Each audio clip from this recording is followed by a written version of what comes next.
Clerk, call the roll. Glenn Whitley, County Judge. Here.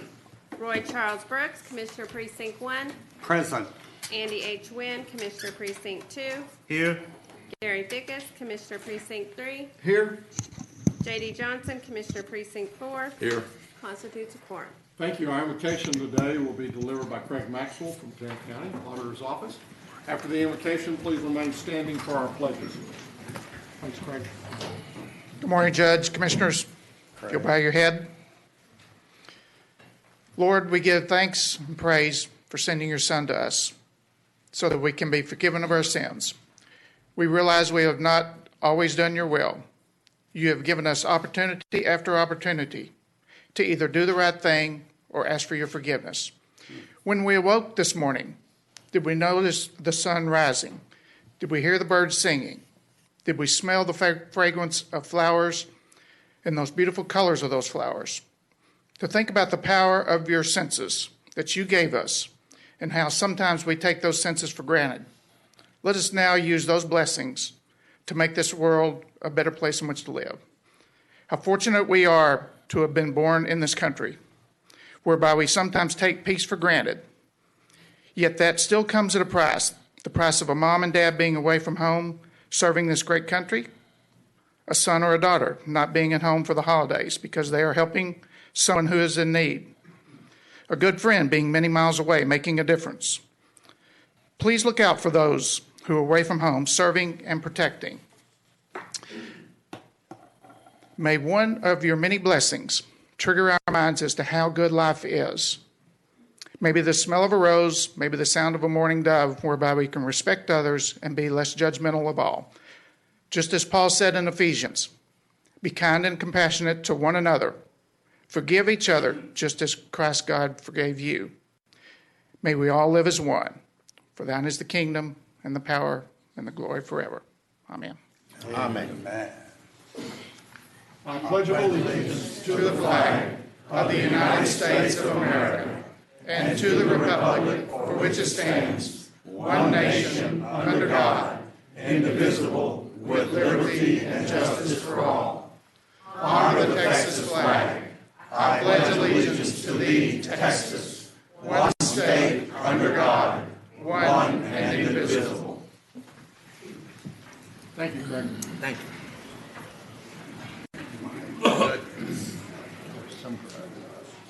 Mr. Maynard. Thank you, Your Honor. Members of the court, we have two announcements relating to this agenda and then two other announcements. First of all, under the proclamations, resolutions, and presentations, item 6E, this is a proclamation for National Crime Victims' Rights Week. This proclamation is actually being sponsored by Commissioner Brooks, and we will make that change accordingly. Finally, on this agenda aspect, under purchasing, item 8F1, this deals with bid number 2018-089. This is the sale of recycled paper. There's a revised court communication in your red folder this morning. Two other things, court members. Today we have the CPS luncheon. I believe that's going to be in 504C. And then also we do not have Commissioners Court on April 24th. That's not next week, but a week after next. Thank you, Your Honor. Thank you. Thank you. Court members, you have before you the minutes of our regularly scheduled meeting of April the 3rd. Move approval. Second. We have a motion and a second. Please vote. Motion passes unanimously. We have a slew of proclamations, resolutions today. A slew. A slew, that's a lot. And the first one is for Child Abuse Prevention Month. And we have a number of folks here. We have a slew of folks here. For that, we have Julie Evans, who's the Executive Director of, y'all come on down, of Alliance for Children. She's going to accept the proclamation, but we also have folks from CASA of Tarrant County, Child Protective Services, the Fort Worth Police Department, MHMR, y'all stand up, MHMR of Tarrant County Criminal District Attorney's Office, Tarrant County Juvenile Services, the Parenting Center, and the Women's Center. all folks who are here to, y'all can come on down, we won't bite. And I'm gonna read proclamation into the record. Whereas Texas children are our future and our greatest resource, and whereas child abuse is one of our nation's most serious public health problems and threatens the safety of our community, and whereas in Tarrant County, 13,094 investigations were completed in 2017, and 5,630 children were confirmed as victims of child abuse and neglect, and whereas every child deserves a nurturing family and a safe environment to grow into a healthy, productive member of the community, and whereas finding solutions to prevent child abuse is a community responsibility and depends on involvement of all citizens, and whereas communities must make every effort to promote programs that benefit children and their families, and whereas effective child abuse prevention, investigation, and treatment programs succeed because of partnerships among public and private agencies, schools, religious organizations, medical services, and the business community. Now therefore be it resolved that we, the Commissioners Court of Tarrant County, do hereby proclaim the month of April 2018 as Child Abuse Prevention Month in Tarrant County, and further that we urge all citizens to be aware of the signs of child abuse and act to protect the children of Tarrant County. In witness whereof we have hereunto set our hands and caused the seal of Tarrant County to be affixed this 10th day of April 2018, and I'll move its approval. Second. We have a motion to second. Please vote. Motion passes unanimously. Okay, now y'all I don't know how we're gonna do this. We're gonna move this, go ahead and, move your little podium and we'll all get in the well there. Give me a space right here, and then everybody get in the And well. we'll get a picture, and there's gonna be at least 3 flashes from our camera, and don't tell them how many flashes from y'all's cameras. So y'all, get over there. See how far I can line this thing up. Yeah, get into the horseshoe. Great looking Into group. the horseshoe. It is gonna cost you money to get out of there. Yeah, I'm gonna go outside. I don't know if they can all get in there. Jimmy. Okay, y'all, What's up, bro? those of us who are vertically challenged need to be in the front, those who are a little bit taller need to be in the back. Good man. Maybe we should stand there. We should stand up. Commissioner, if you want to, we stand up. Sure. Come on, JD. We gotta get into the picture. Relax, because it's gonna take this group a little bit. Are y'all ready? Look like you're standing. Now, what are you doing back there? JD, get this way, sir. JD? Mr. Johnson? All right, here we go. Hold on. We want to be in the picture too, Judge. Are y'all photo bombing our picture? Yes, exactly.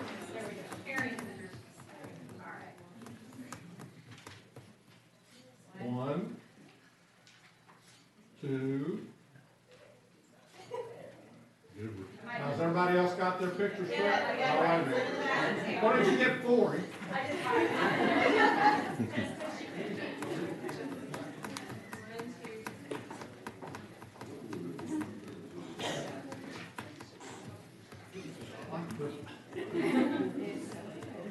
You push that button up there about 5 times. Thank all of you for everything. I don't know who the designated speaker. Are you the designated speaker? I told all the folks you speak. Well, I'm gonna just, you wanna speak this way? I need to take you something. Okay.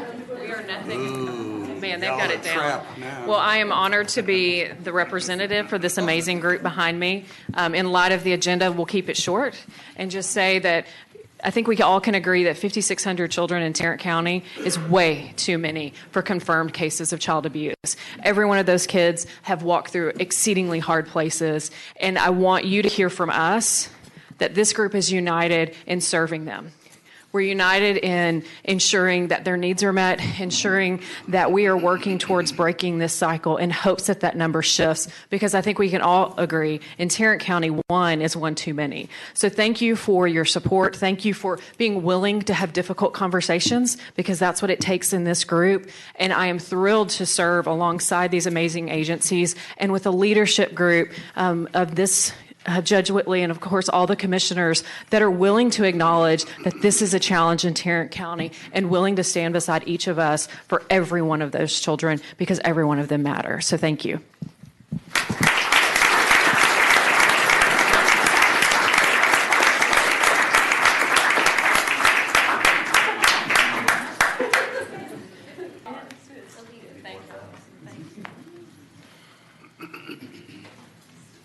Okay, now while they're heading back to their seats, and before we go to the next resolution, if we knew that there was a problem, or if we observed a problem that was happening with child abuse, we would call 911.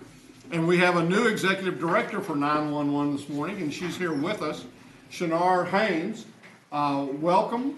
We're excited about having you come. As I understand, you have been in county government, or you've been around county government for some time. You were in Fairfax County starting in 2000. Did you happen to know a gentleman there by the name of Jerry Highland? Yes. I'm sorry. We both are. We know Jerry very, very well, and good man. He's done an excellent job and retired a few years ago from county government, and he was just a super friend and a great individual. So welcome to Tarrant County, and we'll look forward to working with you in the future. Thank you very much. Thank you. Welcome.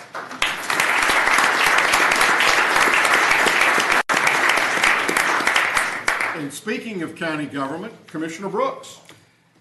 April is National County Government Month. It is the time of year when we try to educate our citizens and others about just what it is that county government does. All of us who are involved in county government can attest that there are not many people out there that know precisely what we do. Judge Whitley has done a lot over the years to shed light on the functions of county government, and for that I thank him.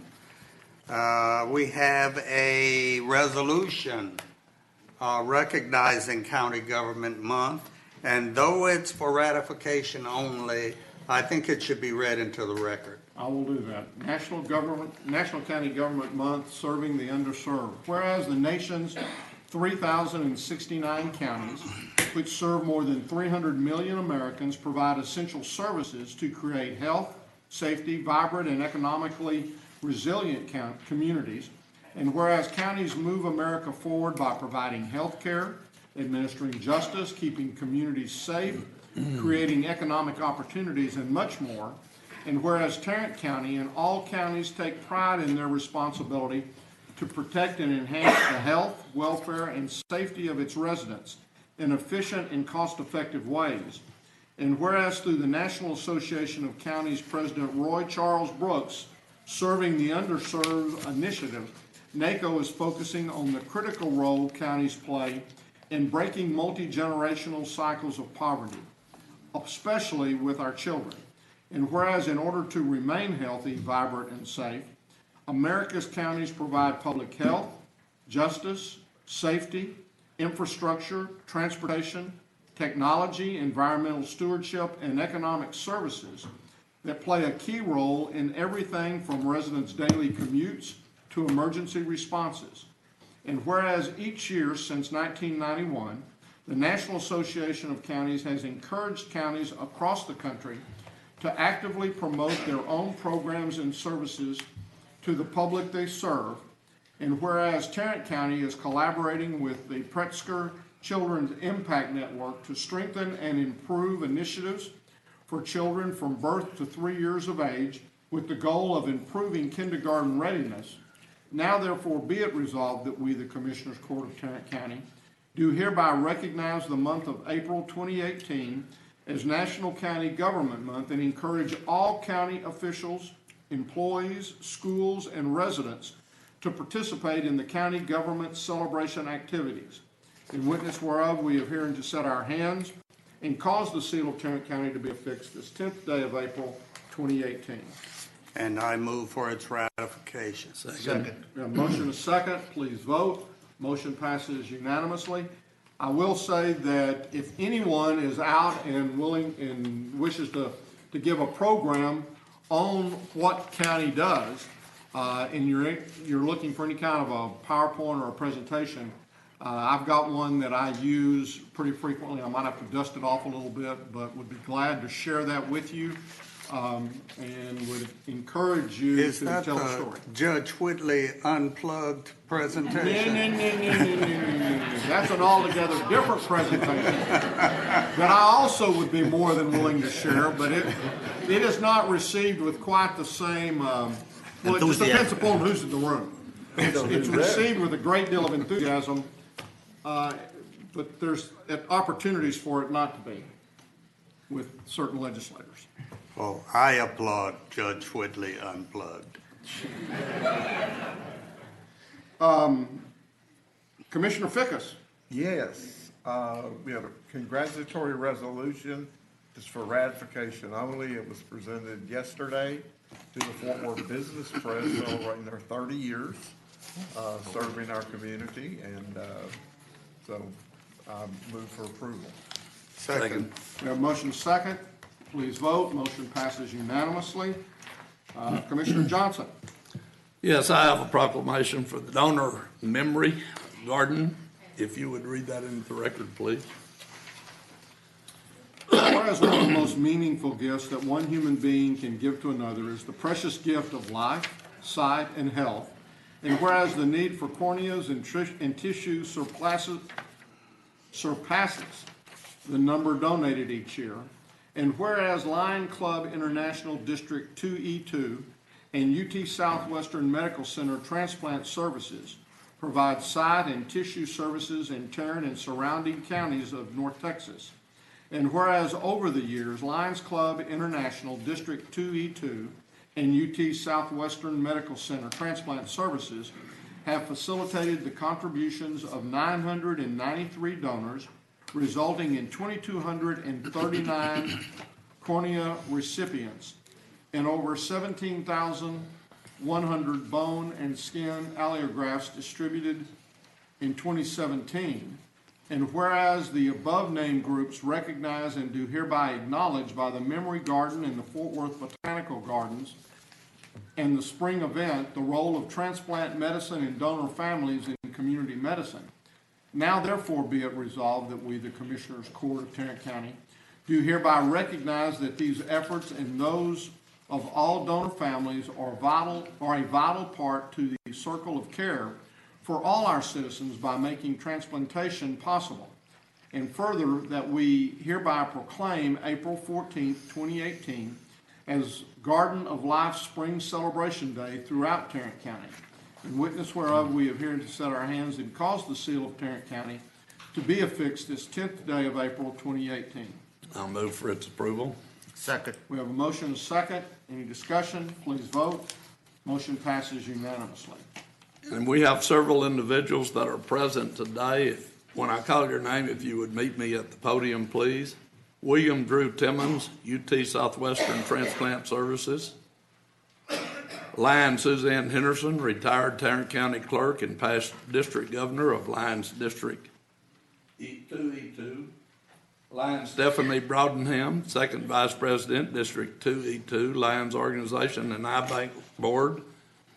Lion Emily Roan, District Director of District 2E2, Lions Organization and iBank Board. Lion Ron Roan, Highland Village, Lions Club. And Lion David Snyder, Fort Worth Southwest Lions Club.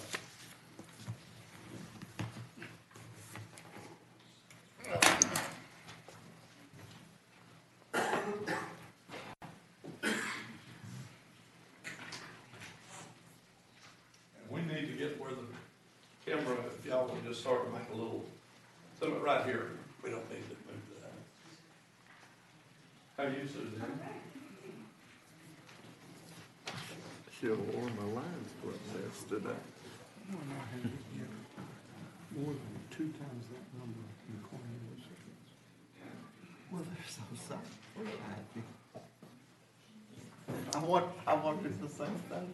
Well, I'm gonna ask a question. He's gonna ask. I'm gonna ask a question.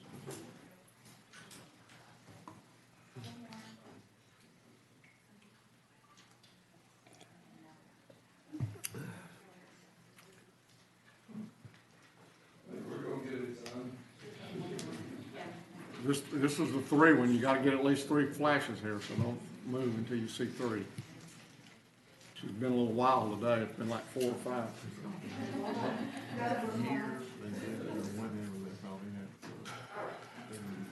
And I want to thank all of you for being here today. Here's an extra copy of that. And for what you do for the people of this county. In fact, for the people of the state of Texas. And any comments you'd like to make, please do so. Thank you. Wait a minute. Now, Suzanne, I'm not questioning your professional capabilities on this deal, but I want somebody from the medical side to step in. I got a question for you. Okay, oh, great, okay. Thank you for your support, appreciate it. Yes, sir. The bean counter in me says we got 993 donors. Now, Ficus thinks there's some 3-eyed monsters running around here. But that would seem to me like 2 times that is less than the 2,239. So can a cornea be split Yes. and be used by more? One cornea can be used by more. Today's environment, we have corneas that are used for vision restoration, which would be 1 cornea per 1 patient. But then there are also vision preservation grafts where 1 cornea can be used to help 4 patients. I learned my fact for the day. We can recess and go home. Thank you for very much. educating the bean counter.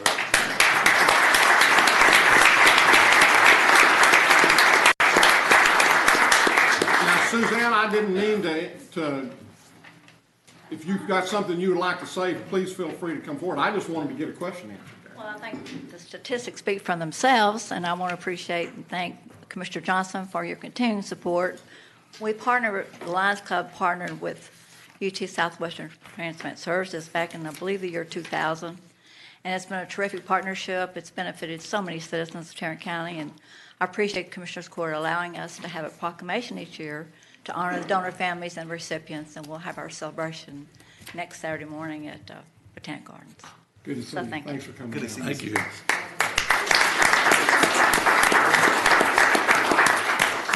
Commissioner Brooks, the National Crime Victims' Rights Week. Yes, sir. National Crime Victims' Rights Week. There is a proclamation honoring that occasion. If you would please read it into the record. Okay. Whereas Americans are the victims of 20 million crimes each year affecting individuals and communities. And whereas many victims face barriers such as isolation, distrust of authorities, language limitations, lack of transportation, or cultural barriers that keep them from accessing the services and criminal justice systems that can help them recover from crime. And whereas we must make a dedicated effort to expand the circle of those prepared to respond to victims and link them to the resources that can help them recover. And whereas engaging a broader array of healthcare providers, community leaders, faith organizations, educators, and businesses can provide new links between victims and services that improve their safety, healing, and access to justice.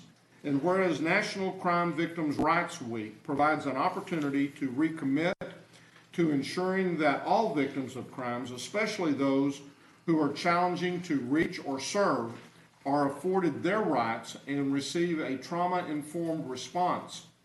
And whereas Tarrant County is hereby dedicated to strengthening victims and survivors in the aftermath of crime, building resilience in our communities and our victim responders, and working for justice for all victims and survivors, now therefore be it resolved that we, the Commissioners Court of Tarrant County, do hereby proclaim the week of April 8th through 14th, 2018 as Crime Victim Rights Week throughout Tarrant County, and further that we reaffirm that the county's commitment to creating a victim service and criminal justice response that assists all victims of crimes during Crime Victim Rights Week and throughout the year so that they may find relevant assistance, support, justice, and peace.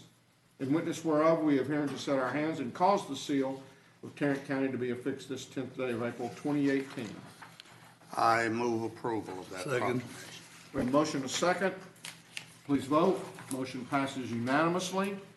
Here to accept this proclamation are Ms. Alita Andrews of the Tarrant County Coalition of Crime Victims and Ms. Stephanie Thompson, a very valued Precinct 1 employee who is representing the Tarrant Coalition of Crime Victims and the Tarrant County Council on Family Violence. When I hire an employee, I tell each one of them to pick some cause in the community in which you want to become involved. And my implicit understanding with them is that they will become leaders in that cause. I'm so proud of the work that Stephanie has done with the Council on Family Violence. You make me proud.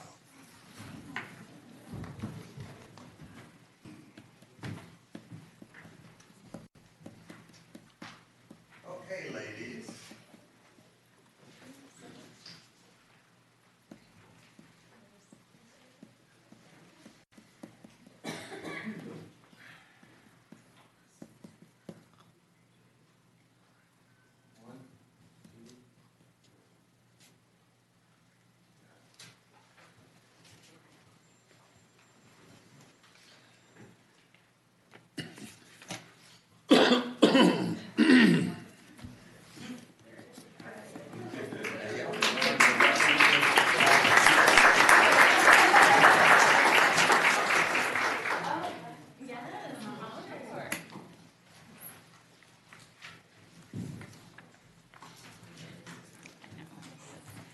Thank you, Commissioner Brooks, for your kind words, Judge Whitley, and other members of the court.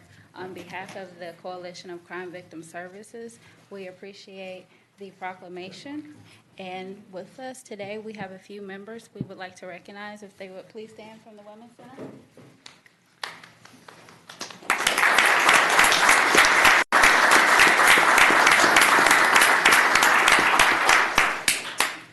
Yes, thank you all for your proclamation and acknowledgement of the coalition. We placed an invite earlier last week in your mailboxes, but we wanted to extend an invite to all of you in the room and all of you watching that the Crime Victims' Rights Week event will be happening this Thursday, April 12th at 3 p.m. at the Women's Center. We'd love to see you all there, and thank you for your time today. Thank you all. Thank you.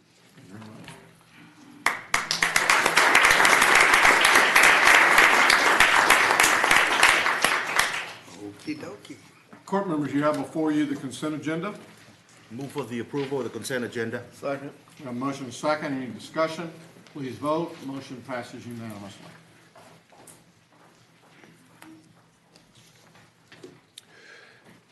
Your Honor, we have one additional item to bring to you this morning.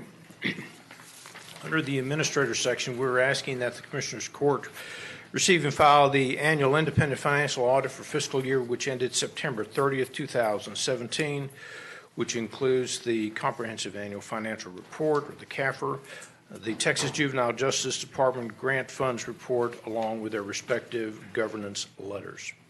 Move approval. Second. And if you have any questions or comments, Mr. Terry Kyle is here from D&T to answer those questions. Come on down, Mr. Kyle. It's our annual time to discuss things. Absolutely. Good morning. Good morning.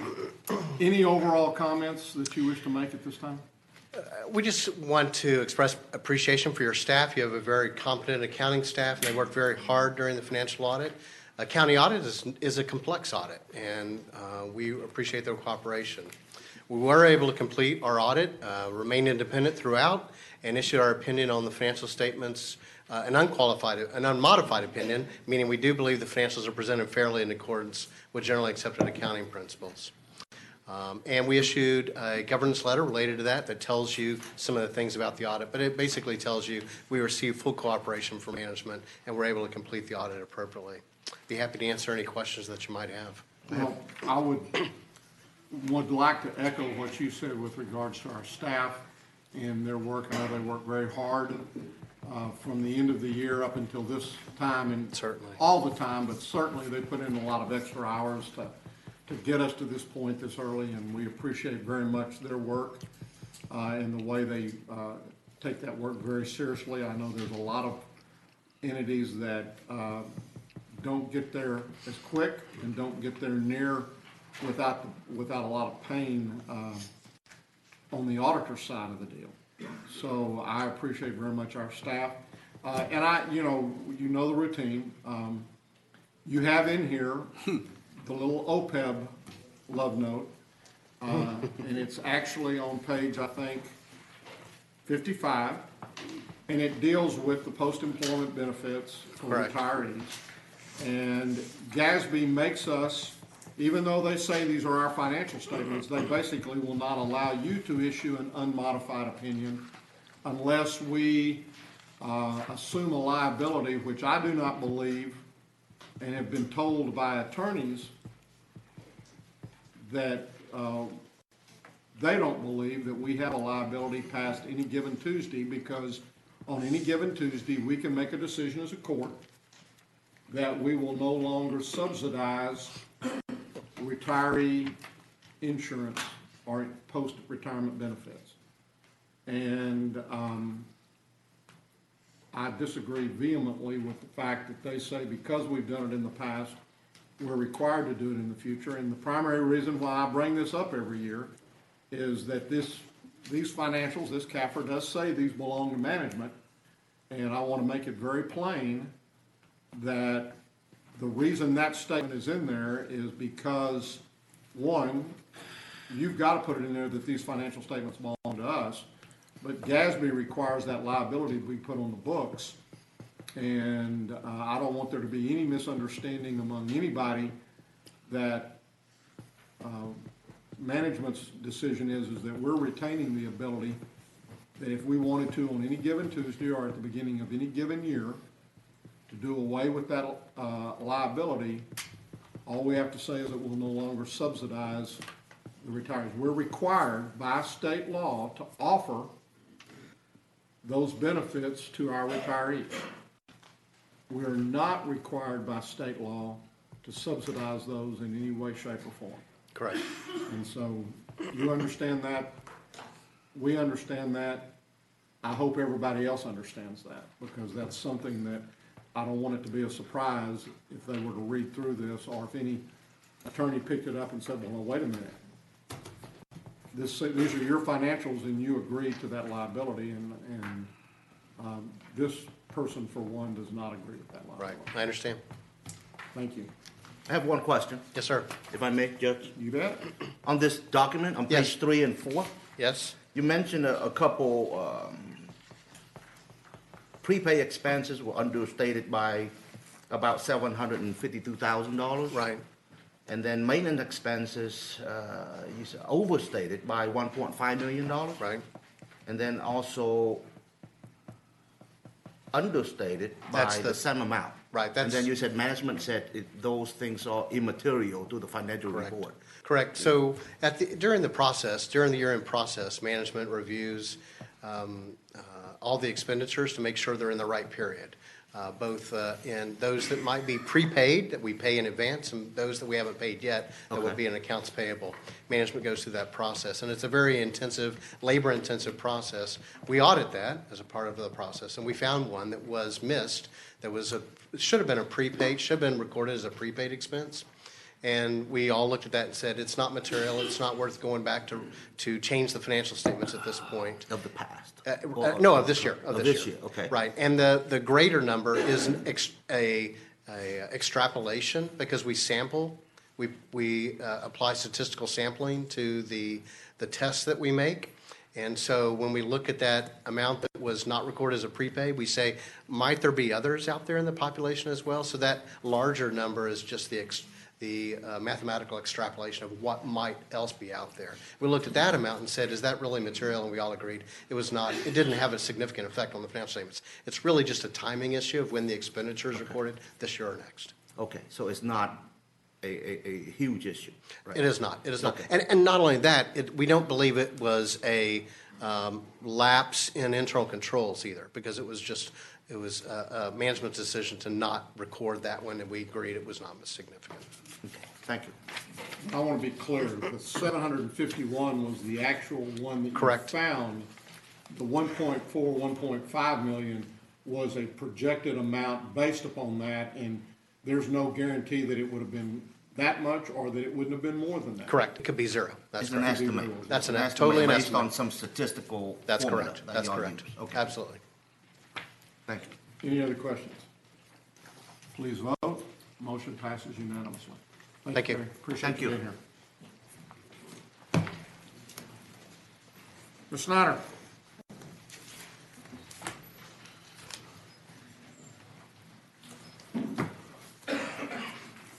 Risk Management Board is recommending the approval of the claim that's listed on your court communication. It's supplemental to repairs that we heard previously. Move for approval. Second. We have a motion and a second. Any discussion? Please vote. Motion passes unanimously. Thank you. Move to receive and file the personnel agenda. We have a motion and a second to receive and file the personnel agenda. Any discussion? Please vote. Motion passes unanimously. Good Good morning. Ms. Glenn. Thank you for that. We only have one additional item. That's item 2. We're asking the court to approve a waiver of terminal benefits for the county clerk's office.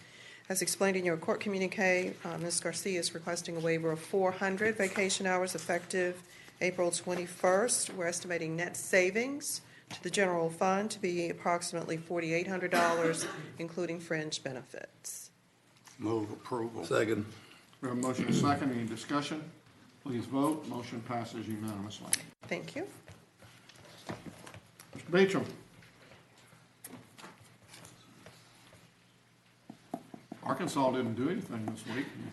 Just not coming up here. Is that the problem? Just don't push it. Good morning. Good morning. We have 2 items for your consideration this morning.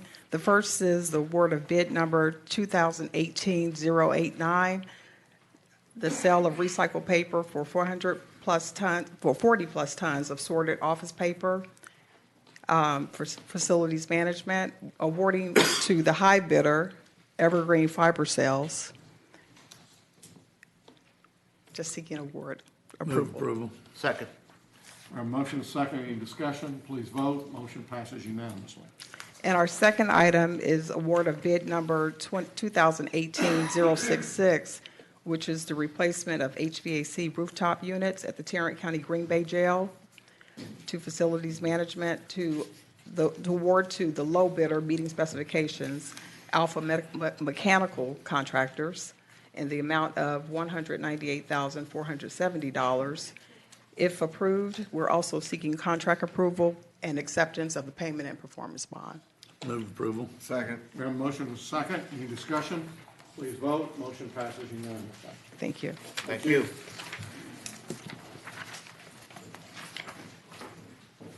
Commissioner Wynn. Yes, sir, Your Honor. We have 2 interlocal agreements with the City of Arlington. I move for the approval of item 8J, 1A, B, C, and D. Second. We have a motion and a second. Any discussion? Please vote. Motion passes unanimously. Are there any appointments? None, then we will move on to the claims, including the addendum. Move approval of the claims, including the addendum. Second. A motion is second to approve the claims, including the addendum. Any discussion? Please vote. Motion passes unanimously. Briefing items, Mr. Maynes?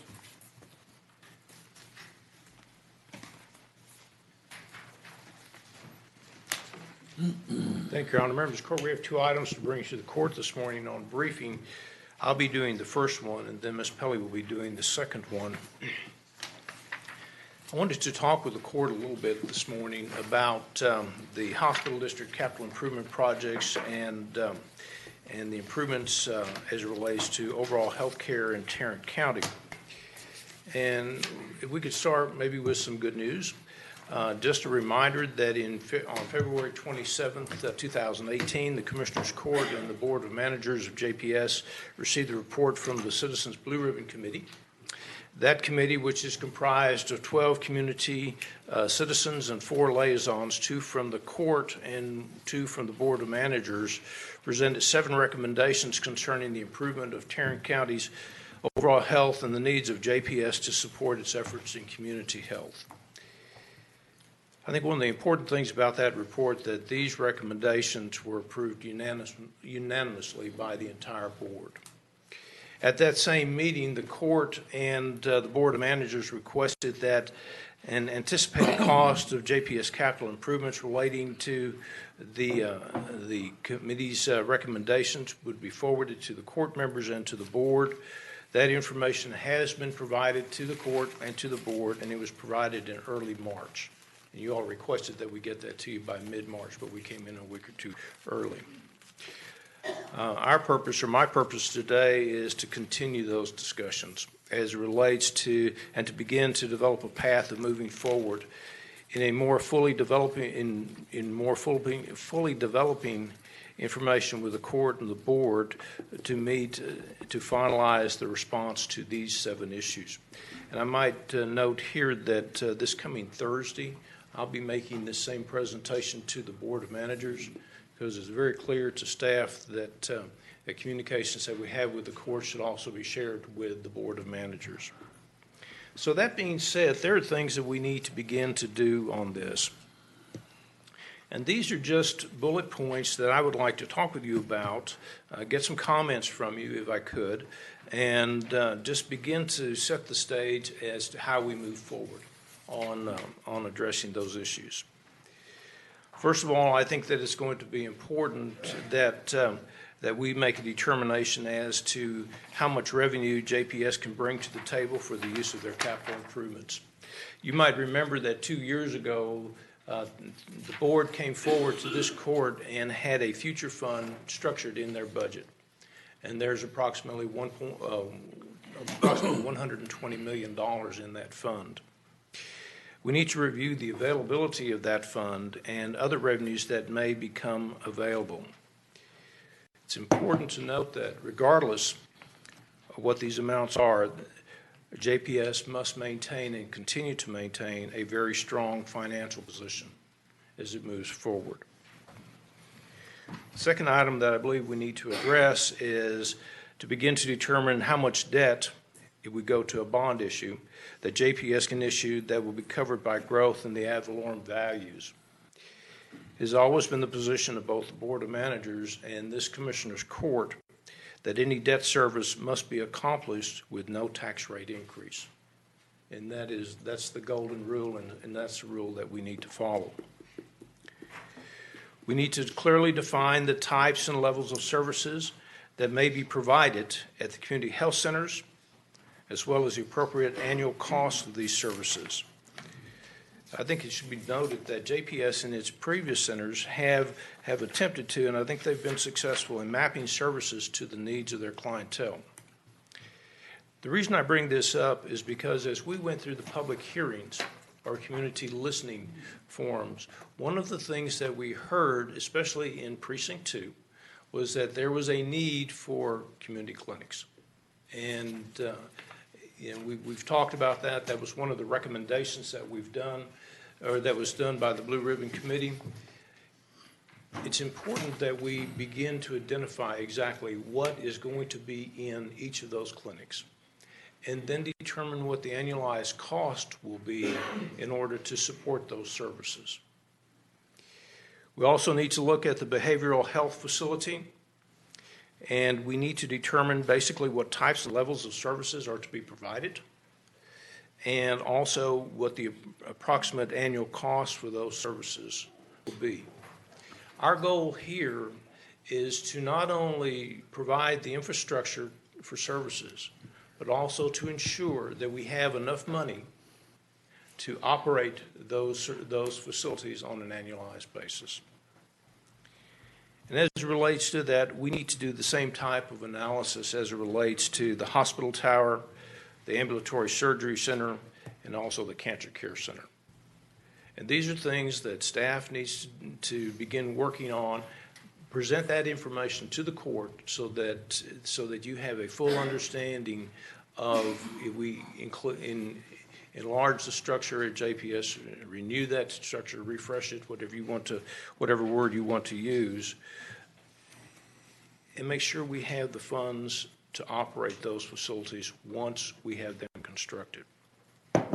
Another thing that we heard from the court in that presentation was that we need to consider public-private partnerships, and we are already beginning to look at areas where that we can potentially use a 3P approach to funding these types of facilities, mainly in the areas of parking garages and things such as that.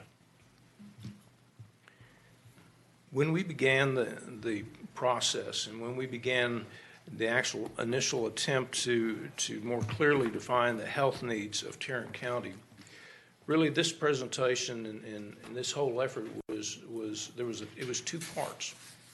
One was to look at the overall health of Tarrant County and to begin a community health initiative or a county health initiative, a wellness initiative, and then also to determine the role of JPS in providing health care services to all of our citizens.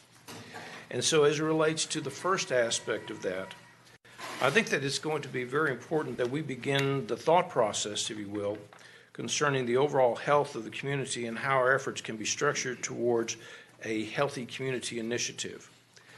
This should include the role of JPS. It should include the role of public health. It should include the role of other hospitals and health organizations within Tarrant County. It should include MHMR. I think it's important that we include the hospital council in those discussions and also the medical society. And so as we move forward, and as we've stated previously, this work is going to require the joint effort of not only the Commissioners Court, but also the Board of Managers and their staffs.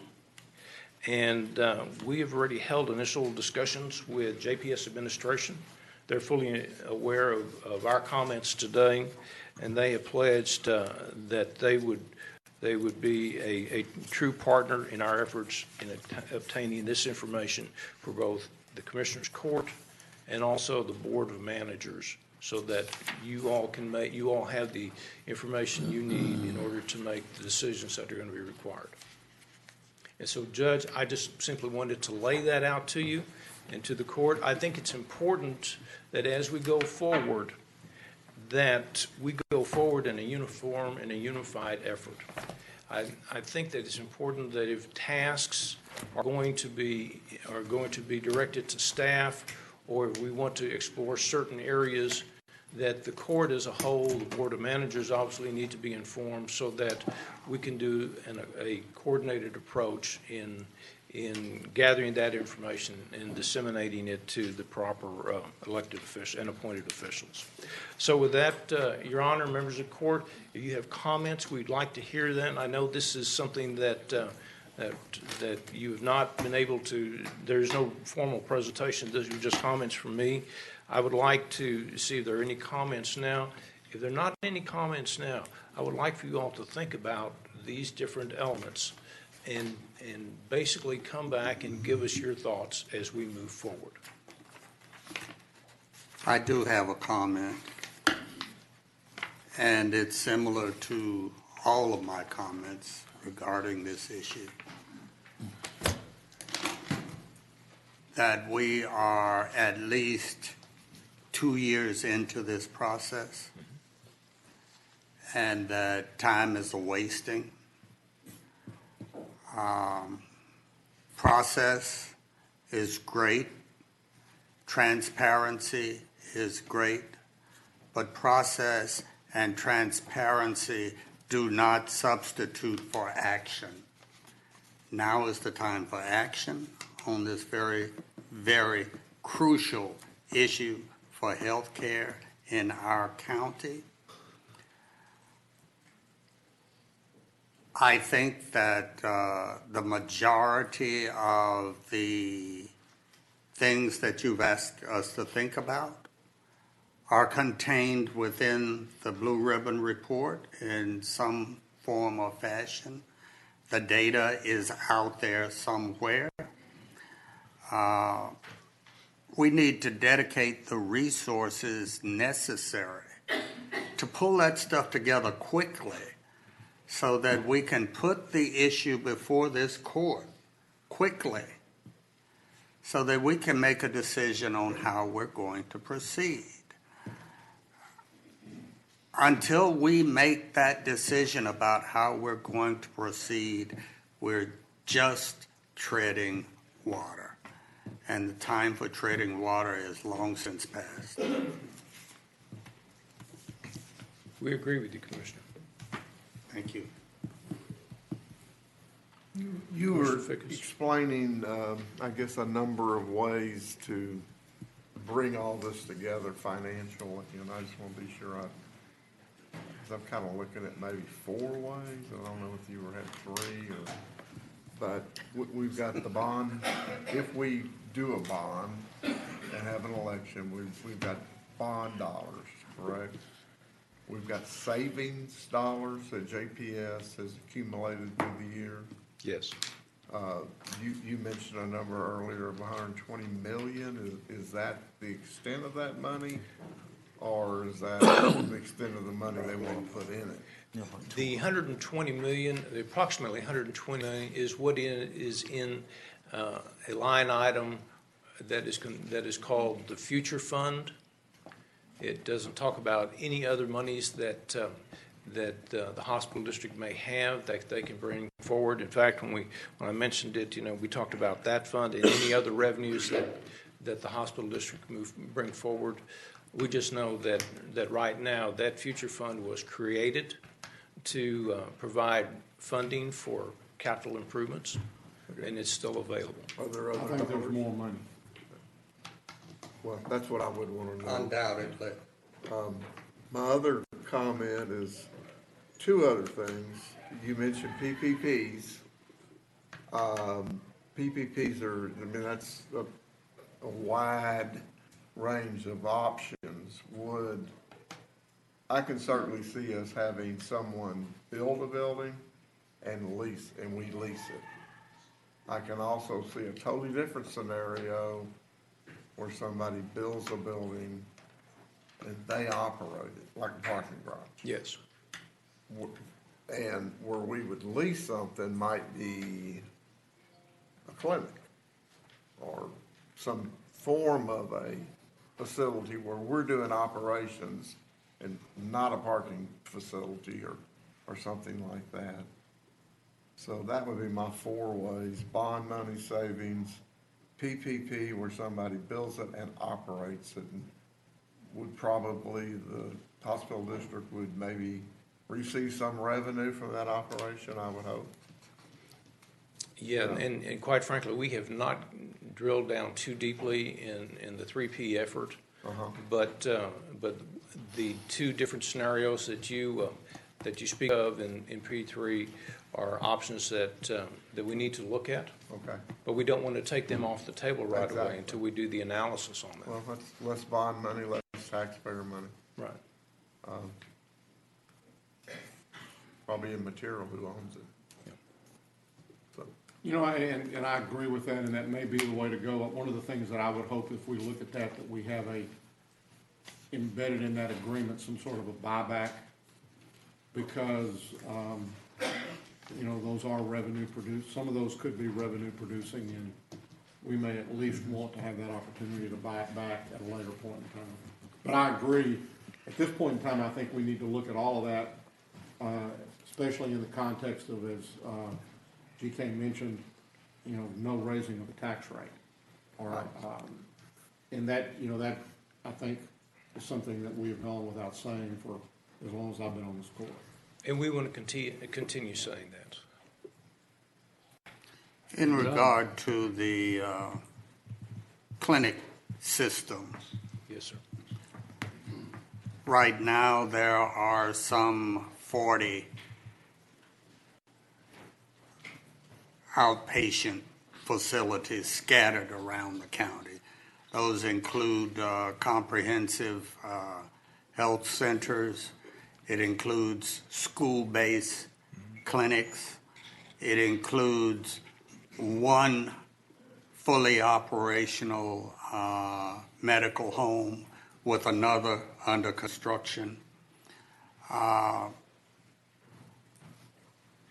We need to look at those existing facilities. It may be that the mission of some of them needs to be tweaked in order to provide a comprehensive community clinic network. But we may be pretty close to having all the facilities that we need. Perhaps 2 more medical home facilities. But 40 is a whole lot of community clinics. Right. Need to find a way to consolidate it and to lessen the operational overhead, at the same time increase the effectiveness of the services there. Right. They are, I look at this, there are 2-prong approach to it, right? The first prong and the second prong, and both should go in parallel to one another and be supportive of one another. One shouldn't delay the other. The first prong is basically the planning and the implementation of the capital projects, right? That identify way to finance all these important recommendations from the Blue Ribbon Committee, and that we ought to move forward as quickly as possible, as I agree with my fellow colleague here. The other side is the strategic recommendations on the report, and I think we need to initiate that conversation. I have attempted to communicate with our public health director, Mr. Robert Early, as well as the executive director of MHMR. You said public health, you meant JPS. Well, he meant public health, he just didn't call his name. Oh, I thought you're saying all 3 of them? All 3 of them. Okay. Yes, sir. I think it's part of the strategic recommendation is to create collaboration, cohesive collaboration. There is collaboration in existence already, but we can see how we can be better and do better. I talked to my Commissioner Brooks here, and we talked about looking at best practice from San Diego County, you mentioned, and Bexar County, in which we can utilize a community-based plan to carry out preventative and interventive strategies to reduce pressure on our behavioral health system as well as our healthcare system as well. If you look at the report, we are adding another 1 million people to the population, and our goal is not really to increase the threshold. We just want to maintain the 34% threshold, okay? So however we're going to do that, I think we need to come up with a way that we can begin to work together to have that conversation and come up with that strategic plan. Whatever that is, that way folks like members of this court, we can base our policy making and shaping on that strategy.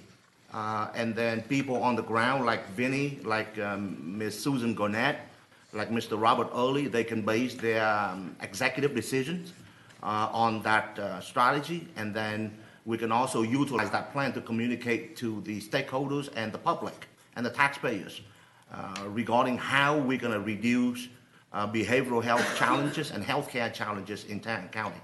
I think that is another component that needs a lot of attention as well. And I'm willing to help carry the load if the court is willing, and if GK allows me to do so. I would love to. That is my passion, and I would love to get that going, and then we can circle back and basically add on to the ideas pool.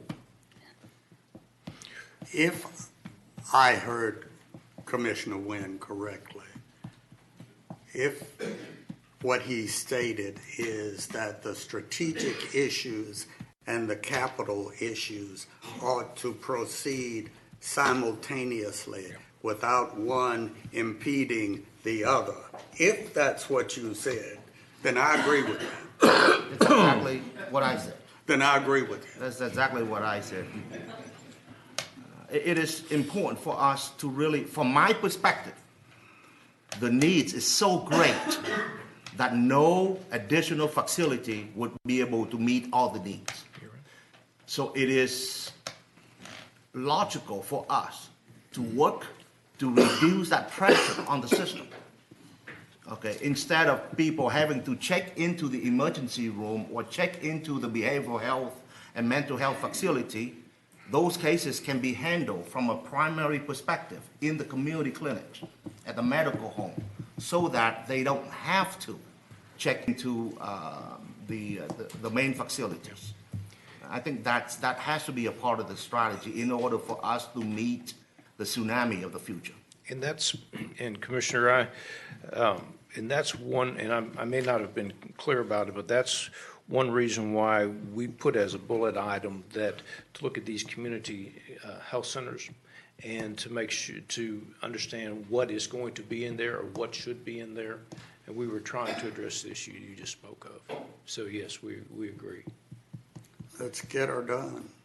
And, you know, Commissioner, for what it's worth, your administrator is merely a foot soldier. I know better. Any other, I guess the one thing I would say is, a couple of things that I would say. I agree with all the comments that have been made. I would like to see a timeline. In fact, I was talking with one of the co-chairs of our Blue Ribbon Committee this morning, and he said a lot of people are asking me, what's the status, what's the next step? I think it's critical that we produce a timeline. Sure.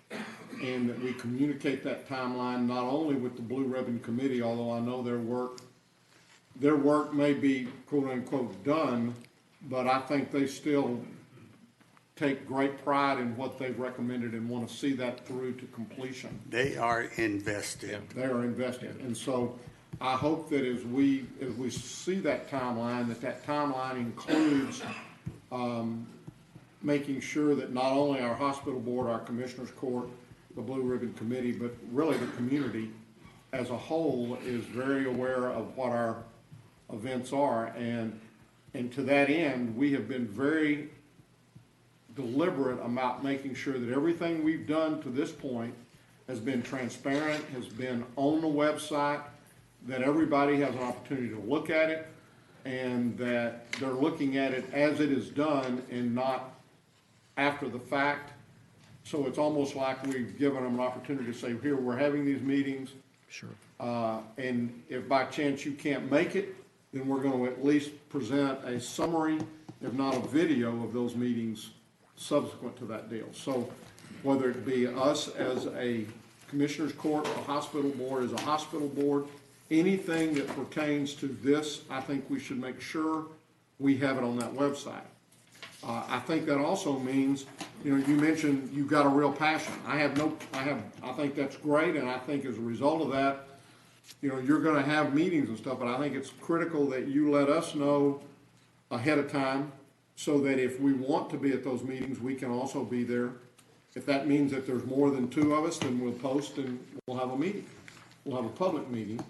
But otherwise, then, there would be some sort of a summary that you would take or that somebody would take of those meetings, and that we would post that and give everybody an equal opportunity to walk along the path with us to get to where we don't come in here on a Tuesday and all of a sudden there's a lot put out there that nobody has seen or heard before. So that's the only thing I would ask of any of us. If we're meeting or if we're discussing or if we're moving down that path, let's summarize it, let's get it to GK, let's get it on the website so that we are nowhere along the way accused of not being transparent about what we're doing. I think that the timeline, we need a pretty tough timeline that gets us to the end of July, because if we're going to make decisions that are going to affect the possibility of elections, It's my understanding that those elections, that our action would have to be held somewhere in the first part of August. I believe that's correct. I know it's in the month of August. Okay, so then that means as a court, we need to be prepared probably at least by the end of July to make a decision. And so our timeline should get us to that decision point before the end of July, and I would hope that that timeline will indicate that. And we'll we'll work with the hospital district and others to put that timeline together. And, Your Honor, we heard the court very clearly at the 27th meeting that you all don't want us to bring the whole load and drop it in front of you. That you want to be brought along so you all can have input and make decisions as we go through there. That is our full intent to do that. Thank you. Any other comments or questions at this time? Thank you. You bet. Thank Your you, Honor, GK. we have only one other item, and that is a briefing on the 2006 Capital Improvement Program, which is the Juvenile Center project. Ms. Pelley is here to address the court at this time. Good morning. Good morning. Morning, Morning. Trace. Hi. I want you to hear me. Backup. I do have a lot of backup.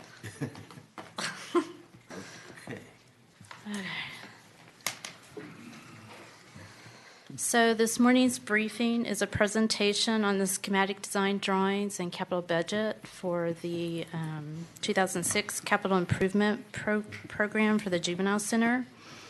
In May of last year, the Commissioner's Court was briefed on the space program conceptual drawings for the project. We came back in August of that year for approval of the HDR AE contract, and then we kicked off the schematic design phase shortly thereafter. Today, we're going to be providing an overview of the project, the total capital base budget, the recommended additions, the schematic design drawings, and then our next steps. So as we were moving through the schematic design phase, we were met with various challenges on the budget. And so we had to slim down the program to be able to meet the budget for the project. So the project program that includes the base budget includes a 59,300 square foot courts building that is single level. It will contain one district court suite, 3 associate court suites, the Criminal District Attorney Juvenile Division, the District Clerk Juvenile Division, Juvenile Services Court Clerk, the Juvenile Services Court Intake, shell space for the future district court, and secured surface parking. Detention will be providing 2 housing units of 2 pods each. So the total capital budget includes the construction of $29,189,806, and then the owner cost, which includes architectural, engineering fees, furniture, data cabling, that sort of stuff, for a total budget of $38,260,181. And that puts us into budget for the project. So this shows you where the funding has come from. The bond package was approved for $36,320,000. We had interest earnings of $1.9 million for the total $38,260,408. So the items that were kind of removed from the project to get us into budget is pretty much what is listed here, and it would be our recommended additions to the project, which would include expansion space for juvenile and district clerk, 4 classrooms, and a common multi-purpose space for detention. We would like to include victims' assistance into the courts building. They're currently located in the existing juvenile services administrative area. They do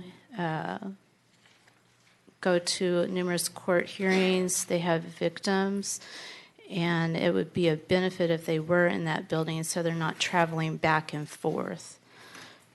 We would like to see about including the CPS unit of the Criminal District Attorney's Office. They are currently located on Ben Street, which is off of Lancaster. And the attorneys and staff are at the facility daily with hearings and meetings, and it would serve a benefit to have them at that facility. Be more efficient, more productive, more secure environment for them. Detention, we would like to include recreation rooms for the housing units. We would like to add clear stories to the court building and detention for natural lighting. We would like to go ahead and finish out the future courtroom and then demolish most of the 1971 detention classroom space. So with the additions, the capital budget would increase by $6,861,000. That would put the total construction contracts to $34,573,979. Owner's cost would increase along with the increase in the size of the building. The architectural fees would go up. Cabling work would increase, furniture would increase, and so on. And that would give us to a total base capital budget plus the additions of $45,121,374. This shows the funding. Again, the bond funds of $36,320,000, the interest earnings of 1.9, and then the additional funds required of the $6,861,000. This shows you an aerial of the existing facility as it is to date. And this shows you the expansions, what dates they were built in. 1971 original with the additions thereafter. And it shows the new building to the east of that facility. And then HDR is here to talk about the design. You didn't tell us where you're going to come up with that extra money. I can do that. Tracy, Would you like to talk about it now? Can I ask a question for you? Sure. Under professional fees? Yes. It looks like they're close to 13%. Is that normal on this type of project? Yes. 34 million and over 4 million in professional fees? Yes. Yeah, with the consultants and the type of facility this is, yes, it is. Yeah. It's not all architectural It's not services. architect, yeah. It's not regular architectural and general engineering services at all. A lot of specialized consulting. I'm with Commissioner Johnson. We don't so much need to look at design drawings. We need to know how we're going to pay for it. Well, I guess, I think we do need to talk about that. We also need to remember that this was a bond package that we did in 2006. Yeah. And that we... 11, 12 years ago. Yeah, that was 12 years ago, and for whatever reason, we chose to do this last and to come forward with that deal. Well, the reason is that we needed to schedule it in such a way that it wouldn't raise our tax rate to service the debt. So it got stretched out for 12 years, and when you stretch something out for 12 years, stuff costs more. We understand that. We need to know how we're going to pay for the additional cost. My guess is we're going to discuss whether we want to budget into the next 2 years. We probably would have, I'm sure the pesky auditor is going to say that we've got to budgeted all pretty quickly in order for them to be able to attest to the fact that we've got it. She gone? Yep. Oh, my little, okay. Maybe she heard it. But I think the build-out will take, what, 2 to 3 years? It's a 2-year construction timeframe.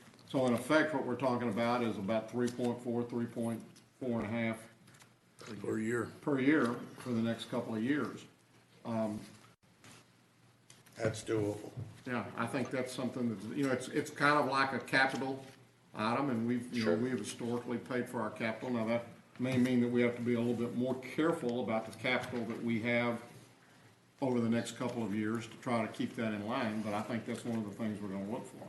I guess one of the questions that I had, and this is more of a, Sharon, this is more a question of you. You're moving your CPS, are you moving all the attorneys from CPS, from Ben Street over to the juvenile center?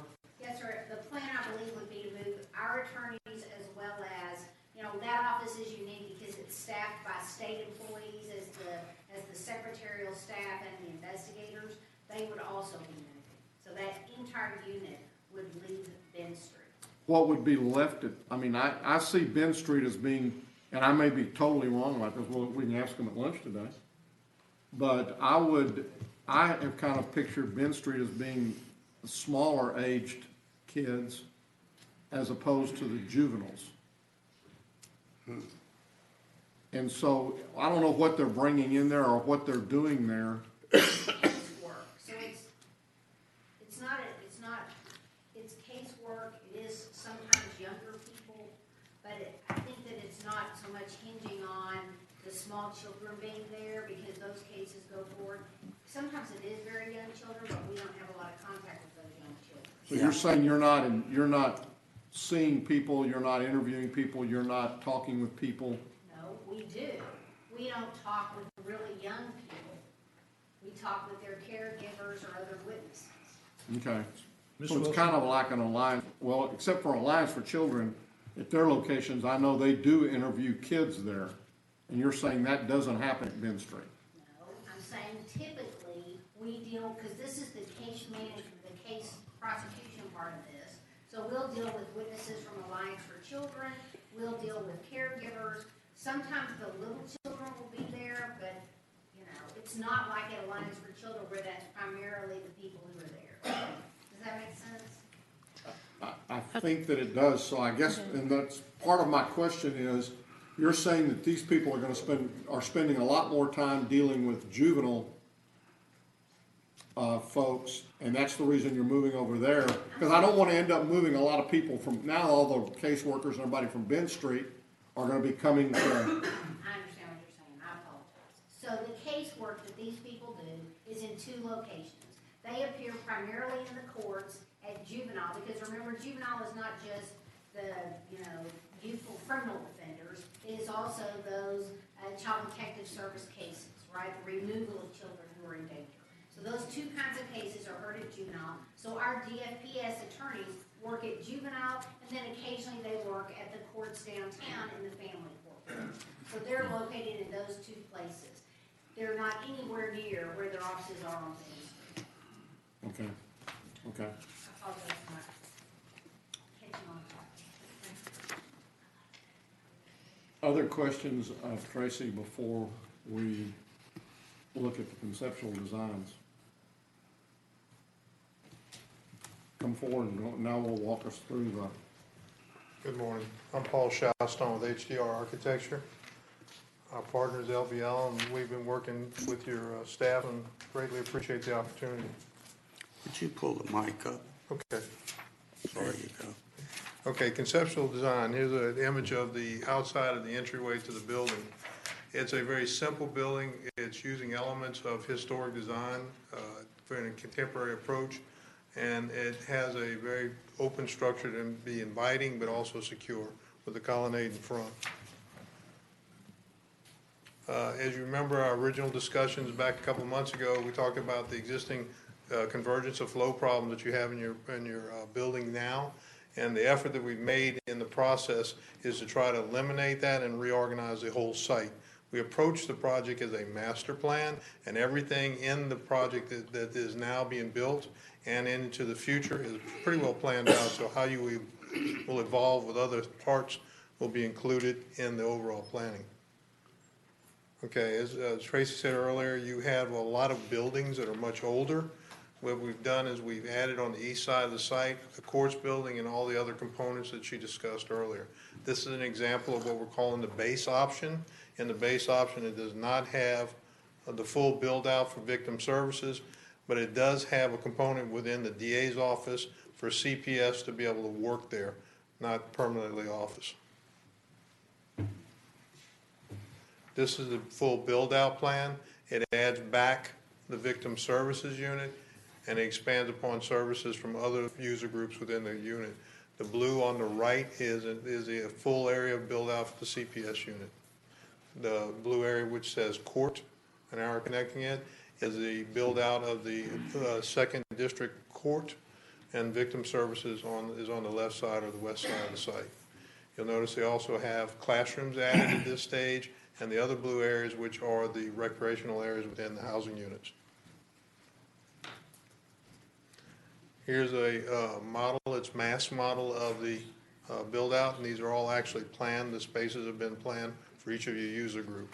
So, but they're massed out for the presentation. The buildings are very complex. You know, I talked about fees. In addition to basic architectural services, we have to bring in court support and the technology people, because as you can imagine, we have an extensive amount of technology, but as also part of this contract, we're extending technology from the housing units all the way back to control centers, but we're also integrating for future expansion to tie into the existing parts of the facility. So that's going to be added, as well as fire alarms, upgrades to fire alarm systems which are integratable, intercoms, interconnectivity with your security electronics, and our building management systems within the county. This So is go back just 1 second. So Yes. this one right here is the full build out, including, it's included in the 6.8 million. Yes, sir. This is a full build out where everybody is accommodated. Okay. Including the additional district courtroom. Yes, sir. It's fully built out. Will be fully built out, okay? Yes, sir.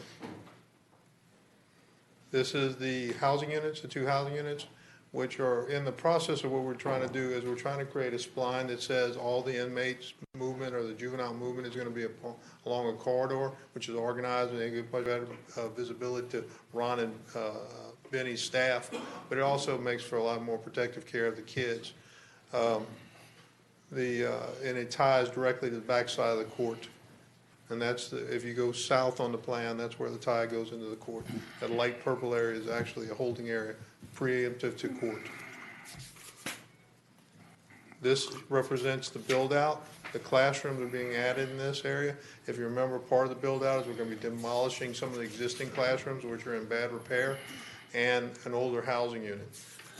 So we're trying to move everything more centralized to give service to the kids so they don't have as much movement in their day-to-day activities. Movement is where we usually have problems within custody. Next steps. Oh, sorry. So our next steps would be to ask Commissioners Court approval of schematic design with the recommended additions. Benny. Is there any Come on questions? down.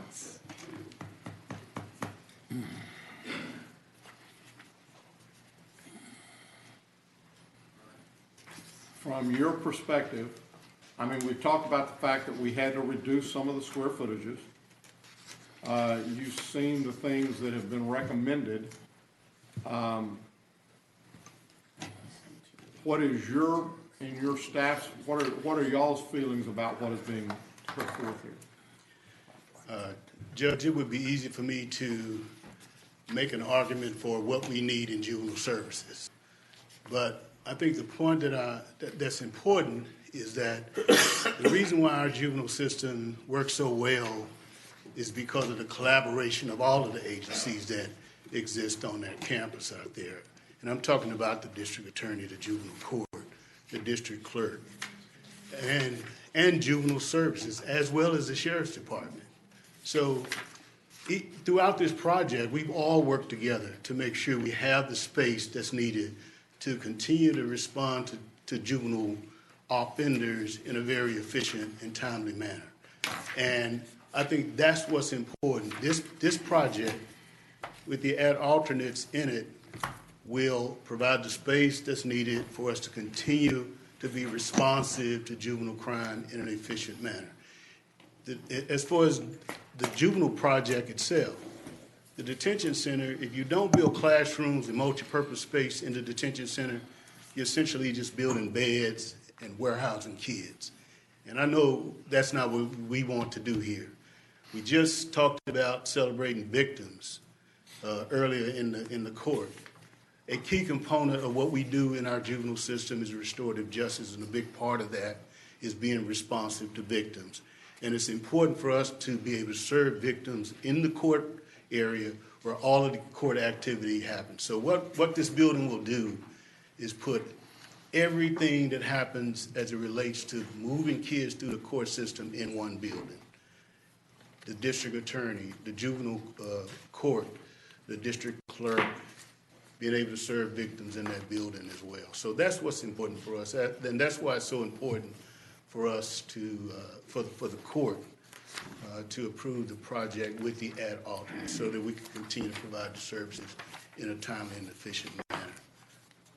So if we approve this and go forward, you're not gonna walk out of here saying or feeling that, golly, if we could have only gotten this, it would have been, we would have all been just, happy as clams. If you approve the project with the ad alternates, we'll be happy. It will provide the space that we need to do the work that we need to do now and going forward. I mean, David and Tracy have been great to work with on this project, and they've been great advocates for us. So the space that include the ad alternates, we will not be coming back saying we wish we could have gotten this, that, or the other. It will include everything that we need to move us forward. And the 45 million includes a 5% contingency? What's in there? Before we do any formal approval of this, I would like to go ahead and delay that until next week to put it on an action agenda item. Is there anything else that y'all, any other questions you have that we need to make sure that GK or Tracy and Benny has a chance to look at between now and next week? Just a comment, and that is that we're getting ready to spend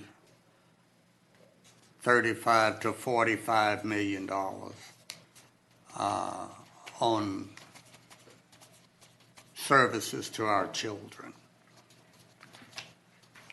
If we don't spend the money to give juvenile what they need, then we've wasted the money that we do spend. So that is a recommendation for funding the entire program. And keep in mind, we have an extra district court chamber, right? Yes. So eventually, we're gonna have to fill that space. Yeah, once we build it, we will. Yeah. And that's gonna be another expense. If I may, the reason why the second court is important is because for the last two legislative sessions, they've been talking about raising the age of jurisdiction to 18 for juveniles. And we believe that that is going to continue to be an effort in the upcoming legislative session. We believe that will increase our referrals by about 25% or about 1,100 kids. That second court will help us continue to be responsive to those cases coming through our system. What does that do to our house? What does that possibility of that do to our ability to house with existing facilities, or with what will be there at the end of this? We currently have 120 beds. With what we're demolishing and what we're building, we'll have a capacity for 128 beds. I think what's important about the detention population is not so much about how many beds there are, but about the policies of the court and the district attorney and the juvenile department and how quickly we move cases through the system. I think that's what's been key to why you've never seen us operating at capacity in Tarrant County, it's because of the policies and procedures and practices of this court. And if they continue to be progressive and moving forward and emphasizing moving cases through the system quickly, we still shouldn't see a facility as operating at full capacity. Well, I hope we never see a facility that's operating at full capacity, even with the additional kids. And that's why this space is so important, so that we can continue to be responsive on the court side of moving cases through the system.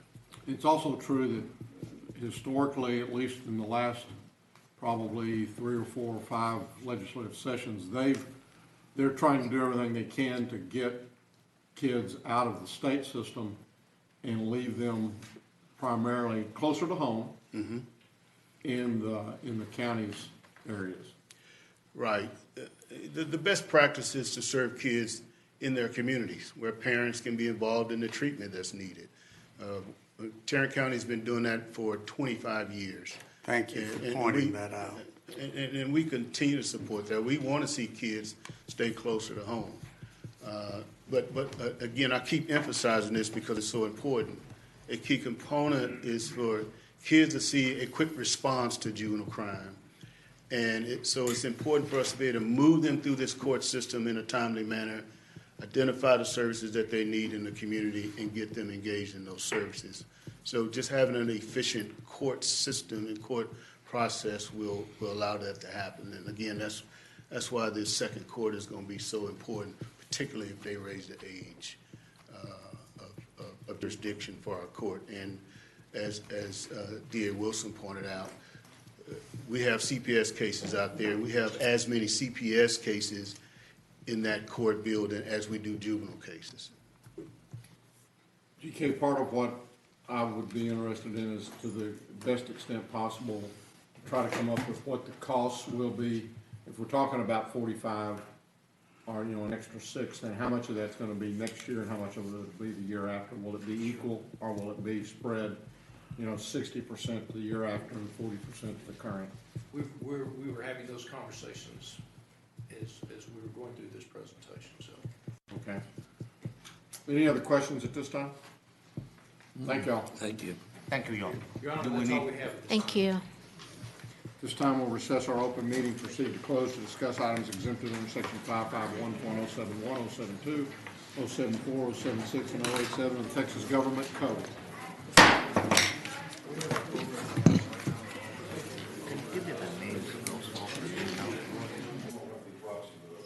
Is the thing on, or do we know?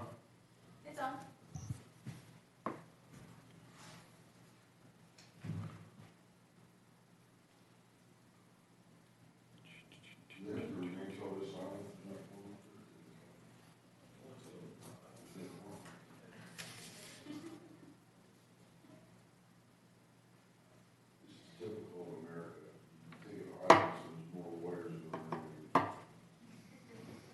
At least we're paying them on an annual basis.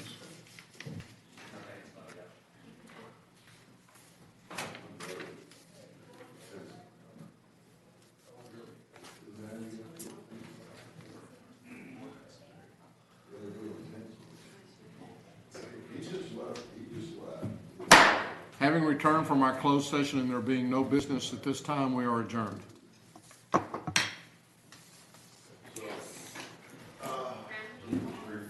As soon as I heard you.